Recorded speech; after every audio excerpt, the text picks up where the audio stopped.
Hi there. Welcome back to the Out of the Cave podcast with Lisa Schlossberg. I'm your host, Lisa Schlossberg, a licensed social worker, certified health coach, personal trainer, and yoga instructor. If you, like I have, struggle with your relationship with food, eating, and body image, I am here with this podcast to guide you into healing the relationship you have with yourself through a trauma-informed, holistic, and mind-body-soul approach. Together, we can support you in building a lifestyle of more peace, freedom, safety, and power. Hello, and welcome back to the Out of the Cave podcast. This is your girl, Lisa Schlossberg. Thank you for being here. Today, I have an introduction to tell you 2.5 important things. The first is just to reorient you to this space.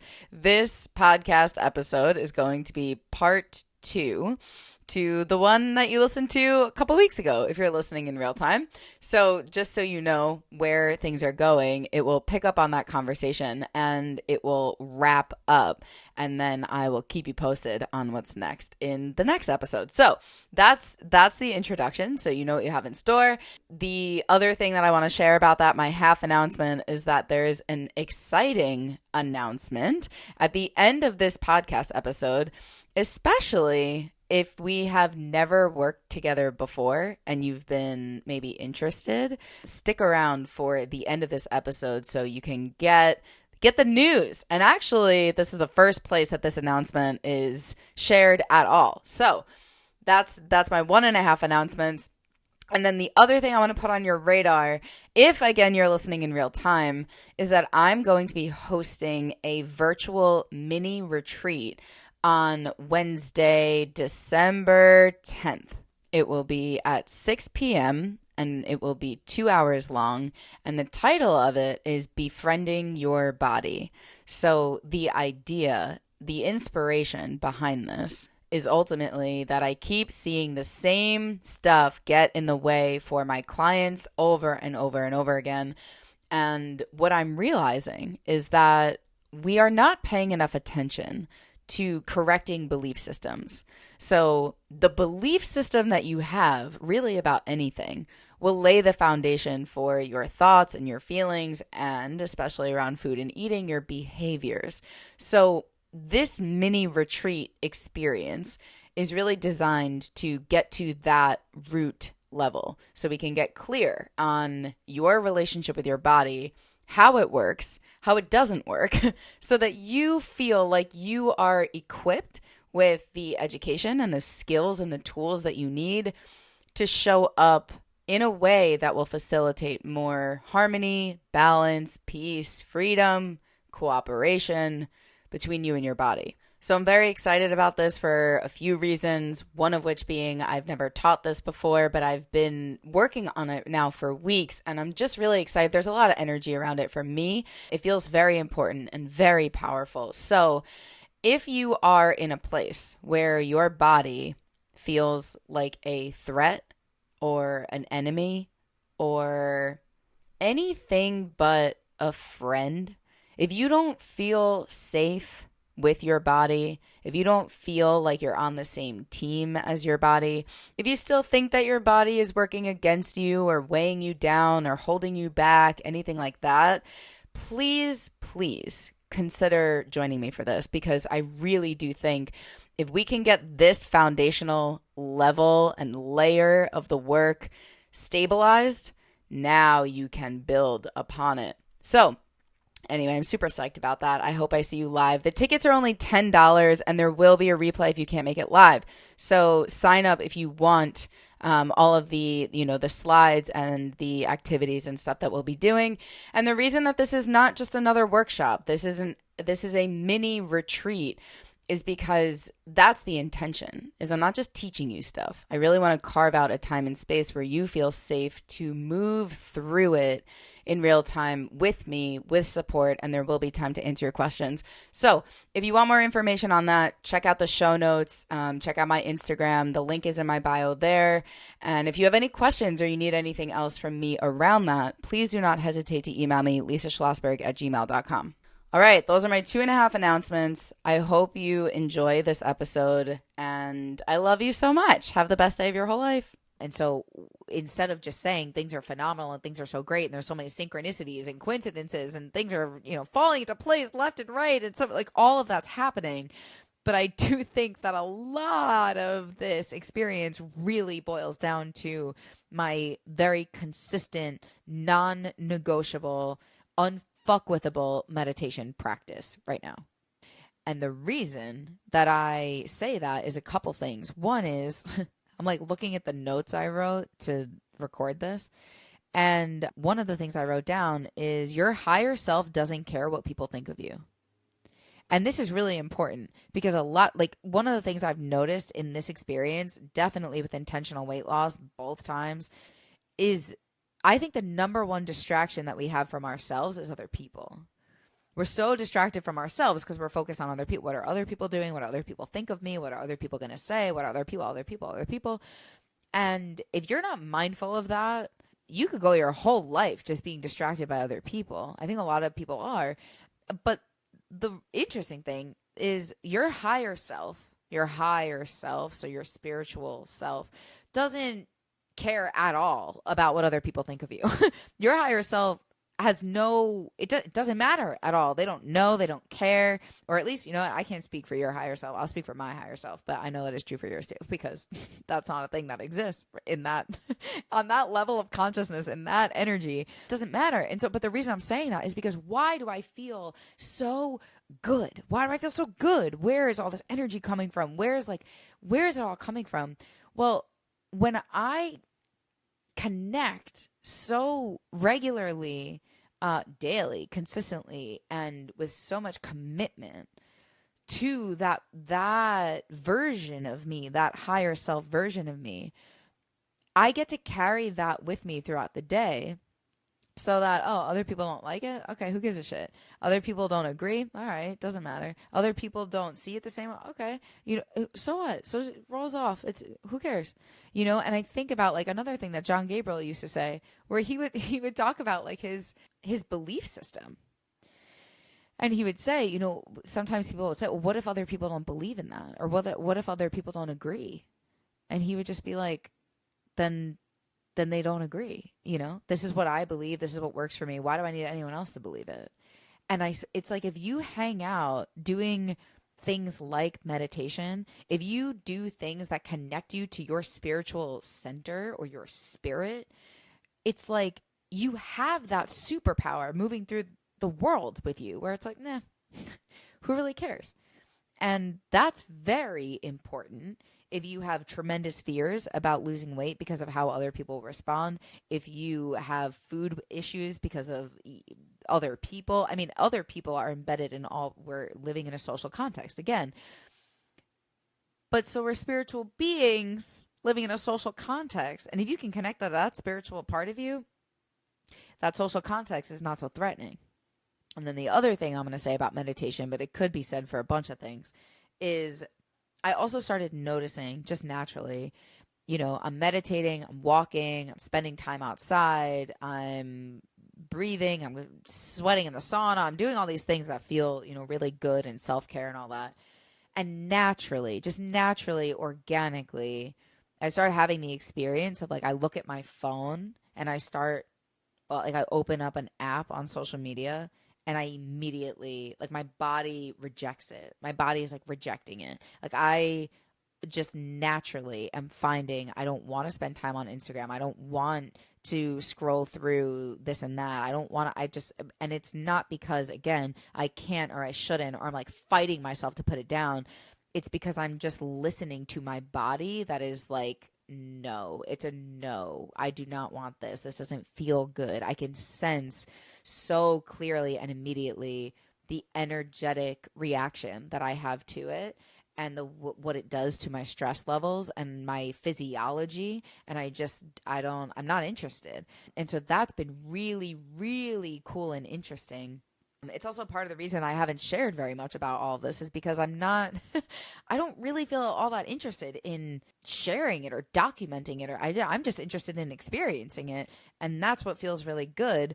But what also I think matters a lot is, sometimes when we talk about food and I say, don't focus on restricting things or eliminating things or taking things out. We want to think more about add in the good stuff to crowd out the bad stuff. And I think the same can be said for things like coping mechanisms and ways of relieving stress, where instead of like, if you're thinking about, how do I get myself to stop scrolling on my phone and things like that, there are some things that, can be very helpful. And I think it's important to look at some of those. But also, there's the approach of adding in other things that really feel good to you and noticing just, kind of how your body feels when you're doing certain things versus others. I notice how my body feels when I'm meditating, and I notice how my body feels when I'm scrolling through Instagram. And those are two very different things. And so, again, it's just kind of naturally, organically resulting in that. But if you're asking me, how did I get to a point where things feel so good? Well, part of it is what I'm adding in, the meditation and things like that, and the morning ritual. I'm not even going to call it a routine. It is a sacred ritual at this point. And the natural consequence of that is that other things are being crowded out. So part of the reason I feel so good is because I'm not spending my time absorbing the energy of Donald Trump on social media. And then, somewhat random, not entirely connected to anything, but I hear myself saying that my body is rejecting social media. My body's rejecting screen time, blue light, all of that stuff. And what is fascinating to me is also the experience that I've had recently where it happened really quickly almost so when I was in California, this all happened by accident originally. I moved out to California and I wanted pink in my hair. I wanted my hair to be brown and pink. And in order to put pink in your hair, they have to bleach your hair. So it's blonde first and they could put the pink on top of that. So this happened all right before I moved to California. And it lasted for like 48 hours. And then all of the pink washed out and all of a sudden I had blonde hair and it was bleached. So I had to like go to a salon and be like, I need you to fix this because I'm not blonde, nor did I intend to be. But that's how it all started. And again, just happened to coincide with the beginning of living in Southern California. And then all of those years that I spent in California, I was blonde. And then I came back to New York. And when I came back to New York, I went back to being a brunette. And then I was like, oh, wait, I don't love this. And I went back to being blonde. Okay, but the reason I'm saying all this right now is because as this has started happening again over the last few months, I had this experience recently of looking in the mirror and just like waking up one day shortly after my breakup. And I was like, what?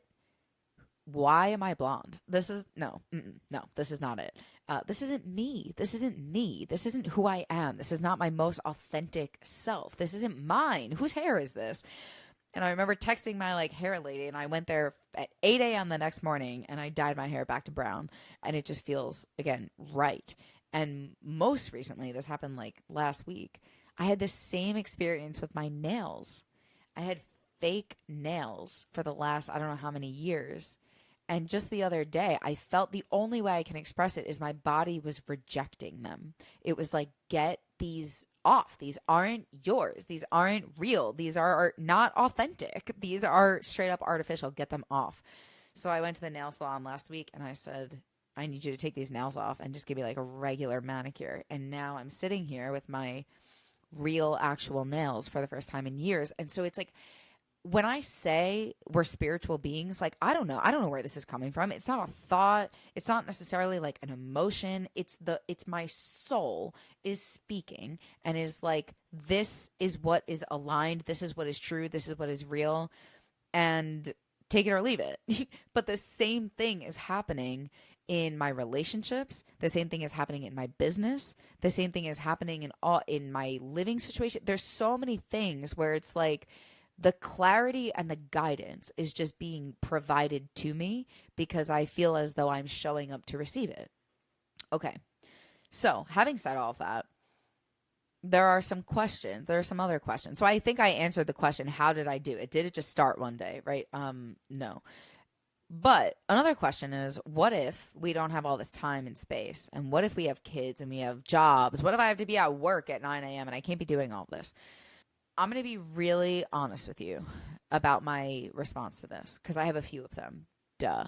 The first is when I checked in with myself and I thought, what about people who, someone said to me, what if I'm the average person? And when I read that, again, I'm just going to be straight up with you. This is what comes through to me. When I read that, my first response was, I don't know, man. I'm not here to be the average person. That was the first response. Was like, I'm not here to be average. I'm not here to be quote unquote the norm. There's a reason that I quit my job and built a business so I could work for myself and create a lifestyle that makes this possible. So there's a level of that I don't want to dismiss or ignore or pretend isn't there. And I don't say that to like brag. It's just that or gloat or any, it's not that. It's just I want to acknowledge that if you do have, an hour and a half long commute to a 9 to 5 job and 3 children, like we're living a very different lifestyle. And it's not that one is better or worse or more right or wrong or more in alignment or whatever. Like you could be living your absolute most authentic truth. And that is what that looks like for you. And this is what it looks like for me. And I think part of that is just acknowledging like, yeah, there are more hours in my day, that I don't have to spend doing the things that you have to do. And that just deserves to be called out because that's the truth of it. That said, there's a couple other things around that. When I was talking to Zach, so I talked about Bren, who was a little while ago, the coach I worked with. Now I'm working with the coach, Zach, who you'll hear on this podcast at some point for sure. Honestly, both of them. But him and he understands what I'm going through right now. And I'm so grateful for that. But one of the things that we were able to talk about recently on our calls is when he said he has has had this experience of when there's a lot of like spiritual kind of movement and energy, he will go to the gym and train like an athlete. Like, he's like preparing his body for what is energetically unfolding. And I have never felt so seen. I mean, you guys probably know I have 4 episodes on this podcast that are dedicated to exercise as a spiritual practice, essentially. And that's the other thing is I feel as though some of what I've been experiencing, not just with intentional weight loss, but almost like simultaneously with that, is I have been training. I don't even call it exercise anymore. I don't call it working out anymore. I call it training because that's what it feels like. Is I'm waking up at the crack of dawn before the sun is up and I'm meditating. I'm going for a walk and I'm going to the gym and I'm sitting in the sauna and I am like so dialed into this honestly athletic training. But it feels like, because I'm not forcing myself to do that. I mean, I'm just like genuinely enjoying it and showing up for it every day with enthusiasm. It feels like the universe is putting me through training. And for what? I don't know exactly. What am I making space for? What am I creating room for? I don't know exactly. But it feels like almost kind of on some level, God himself, herself, itself is instructing me that this is what I'm supposed to be doing every day because we're preparing for something. And I swear to you, I'm so curious to look back like a year from now, 2 years from now, 5, 10, 15, 50, I don't know how many. I don't know. I don't know what's coming, but I'm very interested to look back on me saying this today because that's what it feels like. And, I could be wrong. That's the other thing about this that, I love John Gabriel used to say. He's like, I don't know. I'm not trying to be right about my belief system. I just know that it works for me. You don't have to buy into it, right? I'm not trying to be correct. I just know how I feel right now. And so when I say, I don't know. I'm not here to be average. I'm not here to be, quote unquote, normal. It feels like the universe is instructing me to do this spiritual training that is also part physical to prepare my vessel, my body, the capacity for me to bring about what's coming. What am I giving birth to? I don't know. When am I giving birth? I don't know. But it's something, feels like we're preparing for something. So I think that that's very interesting. I think that it is honestly spiritual as fuck at the root of it. But that's what comes up to me a little bit when I hear these, like, well, what if you're living my life? And I'm like, I don't know. I can't speak for your life. I can only speak for this experience. Now, that all being said, I want to tell you about a friend of mine. I have a friend who has 2 children, is in a relationship, and has a full-time job. And this friend of mine makes it a point. She goes to bed real early. I want to say between like 8 and 9 p.m. And she wakes up real early, probably around the time I do, like 4 or 5 o'clock in the morning. And she has her sacred morning ritual. She has her coffee. She does her meditation. Sometimes there's drawing involved. There's journaling involved, walking, things like that. And she inspires me a lot because she is someone who has the life that many of you listening do, where it's like, I have kids, I have a job, I have all this stuff, I have responsibilities, and I have places to be. And what I want to say to that is, and again, with this very like loving, fiercely compassionate energy, is like, what are you doing with the time that you have? What are you doing with the time that you have, actually? Because I was thinking about it the other day. You might be wondering, like, okay, so I wake up at 5, 6 o'clock in the morning. Maybe I don't start work until like 11 a.m. or noon. And then I'll work, I could work until 6, 7, 8, sometimes 9 p.m. And then I go to bed, and then I'll have dinner somewhere in there, and then I'll decompress and reach some completion of the day. Maybe I'll watch an episode of something or read something, but then very shortly after that, I have to go to bed. And why do I have to go to bed? Because I want to wake up in the morning and do it all over again. And that's the other thing about all this that I know about a morning ritual at this point. The morning ritual starts with the night before. And oh my God, I used to deny that. I used to be so resistant to that because I did not want it to be true. But I'm just going to be really straight up with you. A good morning starts with the night before, period. And so I have to be really intentional at night about getting myself to sleep on time so I can have that morning that I want to have, so I can spend 5, 6 hours of my day what feels like I feel, guys, I swear, I feel like I start my morning and I'm having like a meeting. It's not a meeting. It's a chill hangout with like my higher self, my dad, and God, the universe. That's what it feels like. And I feel like I get to hang out there for a few hours, and then I feel so good getting that need met that I can come and like have a phenomenal day in my human experience on planet Earth. And so all of this is saying, in order for me to have that in the morning, I have to be mindful of what I'm doing at night, and I have to be really mindful of where I'm spending my time. And so I think for a lot of people, there is absolutely truth. You don't have 5 or 6 hours in the morning. I get that. But also, do you have some time? Can you go to bed earlier? Can you wake up earlier? Is there, like, where can we start telling the truth about do an honest inventory of where your time and energy is going?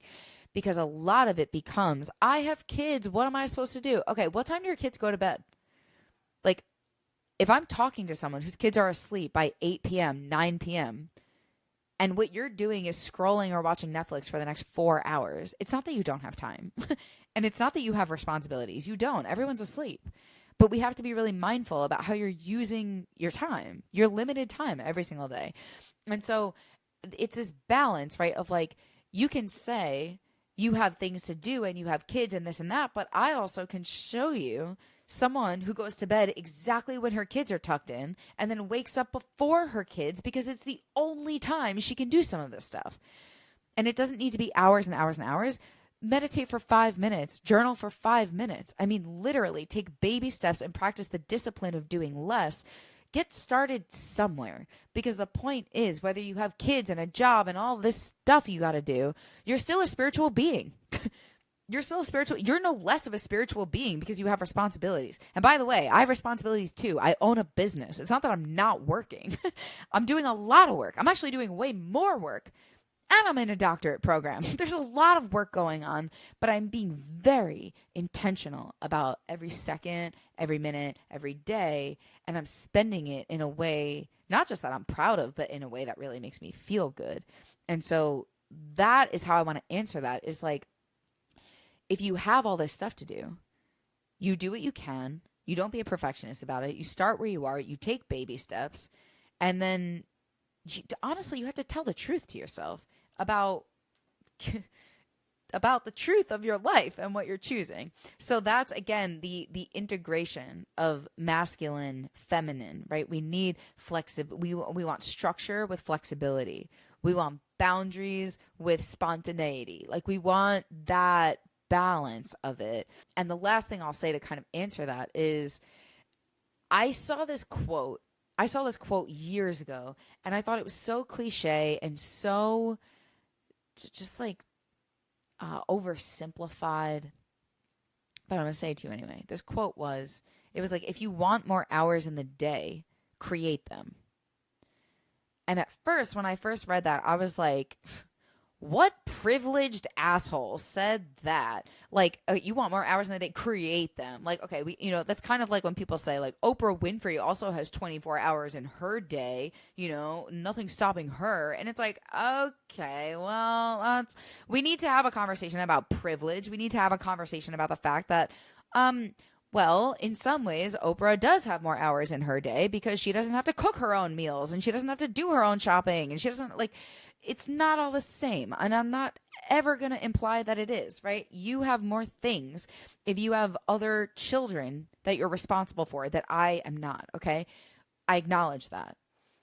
And at the same time, there is some truth to this idea of, if you want more hours, create them.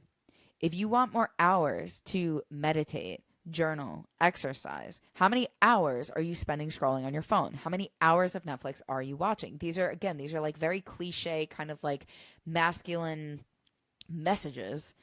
And at the same time, if you want to feel better and you're so curious about why every day has been feeling so great and I'm full of energy, it's partially from that place of being willing to tell the truth about how I'm spending my time, what I'm choosing, and therefore what I'm sacrificing. Okay, so closing out with the last few quotes, few thoughts and reflections. I think about this quote that I learned when I was doing my teacher training for yoga. And there are so many that I thought of, but I will just leave you with this. Or I guess I'll start with this. That is, health is a state of complete harmony of the body, mind, and spirit. When one is free from physical disabilities and mental distractions, the gates of the soul open. Now, this was Iyengar, and so anyone who's familiar with yoga knows some people will refer to him as the most influential, or one of the most influential figures in modern yoga. But the reason that I think about this is because yoga has also been, yoga, we talked about this in my group coaching program where someone asked me about yoga, and I was like, yoga is everything and everything is yoga. Because yoga, for those of you that don't know, yoga means to yoke mind and body, to connect the mind and body. And so yoga is really the breathing practice. And so if you, for example, are putting your body in the posture, but you're not breathing, or you're holding your breath, you're not doing yoga. You're putting yourself in a posture, but you're not doing yoga, because the actual practice of yoga is mindful breathing and connecting breath to movement. And so the reason that I did my teacher training was because I felt like my soul was being cracked open every single day on my yoga mat in that yoga studio that I went to. And there were all these quotes while we were going through teacher training about when you connect the mind to the body and you're focused very deliberately on connecting the breath to movement and the mind to body through breath to movement, and you're not distracted by all the noise and all the nonsense and all the other, human stuff going on, and your body isn't getting in your way, when you are just in the flow state of connecting mind to body through breath to movement, in this quote, the gates of the soul open. And that's what I kept experiencing with yoga. That is what I experience with exercise constantly, because that's the other thing. People refer to yoga as like the mind body exercise. And it's like anything can be mind body exercise if you connect to your mind, to the body. That's, and so this is why I see exercise as such a spiritual experience, because it feels to me as though it is the opening of the soul, of the spirit. And I will tell you, I think every good idea I've ever had, every epiphany, every aha moment has happened on a walk, on a treadmill, at the gym, lifting weights, because I'm so connected to myself and my body and my breath and the present moment. I'm not distracted because, again, my higher self doesn't give a shit what people think of me. My higher self doesn't care what other people are doing. I am locked in to my own experience, and that is what allows the kind of flow state and the, let's say, crown chakra to fly wide open and to just get like downloads, like energetic,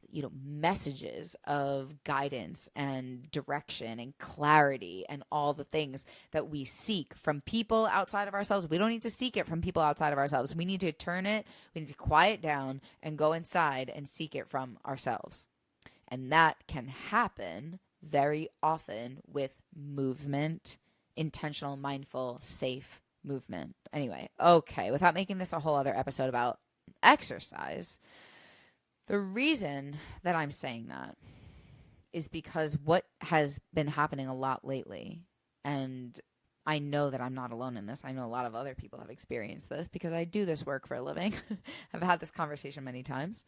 Not often publicly, though, is that when we, or I'll speak for myself, when I create the time and space to live this way, live this lifestyle, where so much of my day is dedicated to hanging out with God, I'm just going to put it that way, I am connected to my own abilities. I'm not just going to say my own sense of spirituality, but my own, I feel like a psychic sometimes. Like I have abilities. I know what's right. I can't explain it. There's clarity, there's direction, there's guidance, there is support, there is knowing, there is certainty, there is just a soul level experience of being human. And what I think is fascinating is that I've had this conversation multiple times with a handful of my clients as well about, is it normal? Sometimes people will say, like, is it normal that I feel like I'm healing so much around food and like I don't think about food anymore? And now all of a sudden I have these instincts, and it's like, guys, you came into this program wanting intuitive eating. And now what you're talking about is being in touch with your intuition. Yeah, it's normal, because I really mean it when I say we're getting to the root of the issue, right? And so when you come back inside your body, you create safety in your internal experience with your thoughts and your feelings and yourself. That's the root of it. And so when we're doing that, yeah, you're connecting your mind to your body. The gates of the soul open. It's not just yoga. It's not just movement. It's life. When you are connecting your mind to your body on a regular basis and you feel safe to be present enough and regulated enough in doing that, the gates of the soul open. So all of the answers that you are looking for outside of you are now coming through to you. You just know them. There's that inner knowing. Your intuition is back online. So yeah, you're intuitively eating, but you're intuitively living. You're intuitively existing. you're a spiritual being. You're back in your factory settings. And our factory settings are, believe it or not, despite how much it was beaten out of us, right? Our factory settings are is instinct, is intuition, is energy, is a spiritual being. So it makes all the sense in the world to me that I've worked with person after person now who's like, well, I've healed all this stuff around food, but now I feel like I'm a little bit of a psychic. And it's like, yeah, same. And I acknowledge that it can sound really crazy. It can sound really weird. It can sound, I mean, again, I'm thinking of all the parts I can feel and sense, the younger parts of me that are like, you are psychotic. You've lost me completely. And that's fine. That's totally fine. And if that's your reaction to this, that's also totally fine. But when I was writing out, again, my notes for what I wanted to say here, this is exactly what it says. I acknowledge this sounds insane to past versions of me, but I am my own experiment, and I don't know what to tell you, man. It's just true.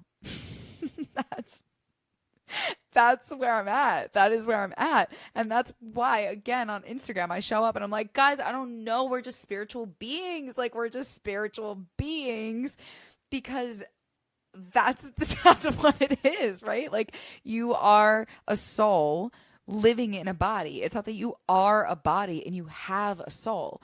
And so if we can connect with that and embody that and give ourselves time and space to just have that and be that, now I really feel like we have a lot more, it's much more accessible to experience the peace and joy and love and connection and fun that we want so bad. But again, I think a lot of us are just coming from a place of, we have been go, go, go, go, go, go, go, go, go, go, go, go, go forever. And not even, I mean, I think sometimes I say that and you think about, well, like as a kid, I wasn't like on the go all the time. That's not what I mean. I mean your energy, your system, your physiology, right? Like, how did it feel to be you as a kid? And if it felt scary and there was a lot of anxiety or fear or panic or, things like that, that's that energy that then later in life turns into potentially people pleasing, perfectionism, never slowing down, never sitting still, always needing to do more, never feeling good enough, all that stuff. So again, if that's your norm, if that's your baseline, you have to know and expect that when you try to slow down, it's not going to feel good. It's not going to come naturally to you. It's not. And really what I hope to do is inspire and encourage you to just keep showing up. You have to know that it will get easier. You have to know that you will get stronger at it. It's just like every weight, every dumbbell in the gym. The first time you lifted it, it was too heavy and you couldn't do it again. Fine. You know how you're going to be able to lift it though, is you keep doing it. You just get the reps in. You just get the reps in. There's no other way. And so when you're in this place of like being willing to tolerate the discomfort of showing up to do it, I mean, nothing can stop you. And that's what I keep thinking about. I remember back in college, after I lost weight, and one of my guy friends said to me, he was like, when I think about like you and what you're doing, I just think of the word unstoppable.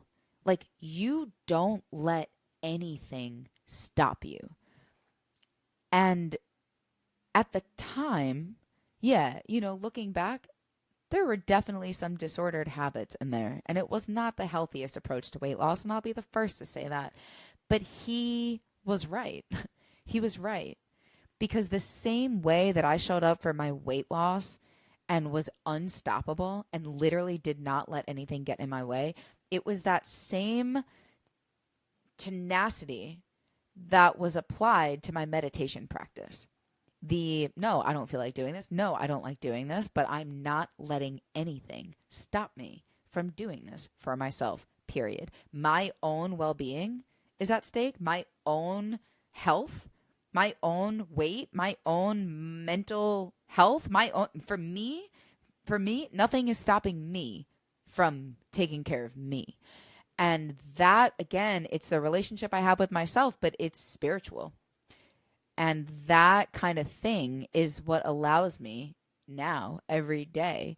I feel dedicated. I feel committed. I feel loved. I feel accepted. I feel safe. I feel worthy. I feel all of the things that we want to feel because I'm giving them to myself. And not because I always feel like giving them to myself, but because I do it anyway. And so I'm trying to kind of unlock what those things are, how it's been possible for me to, because I'm telling you, I showed up a couple months ago after the Omega retreat, which was, again, major dream come true. And we'll be back there next summer, you guys. We'll be back there next summer. Mark your calendars. It's July. I'll come back and say more about that. But after the Omega retreat, I remember being like, this feels so good. It's not going to stay. Like, this isn't like my new, baseline. And then I just kept kind of working on it and working on it and working on all of this. And now it's been September, October. It's been 2 months. And it's like, I almost want to say almost every single day is just, I feel I've never experienced life this way. And I'm just saying this, like, I went on my walk this morning and I had the experience of, like, I just couldn't stop smiling. I was just smiling at, like, what? I don't know. Like, I was just happy. Like, I was just so happy. And I just feel so good. And you know what? Again, it's like, I don't know. Is this going to last? I don't know. Is this just like one crazy episode? I don't know. But I don't think it's random that it is connected to every single thing that I shared on this episode. And there's a lot of integration happening here of the masculine, of the feminine, of the tender self-compassion, of the fierce self-compassion. And this is what I really, truly am the most excited about supporting myself with, but also supporting other people with, is coaching in this way. So while there is, as much as I've said a lot of things, it's still very much the tip of the iceberg. So I'm just going to reiterate, you have any further questions, you want to ask me anything specifically, please feel free. Please, please, please feel free. I really mean it. And I also want to announce, I'm going to make this announcement, and I wasn't necessarily planning on doing this, but I'm following the call. I'm just doing what I feel is right.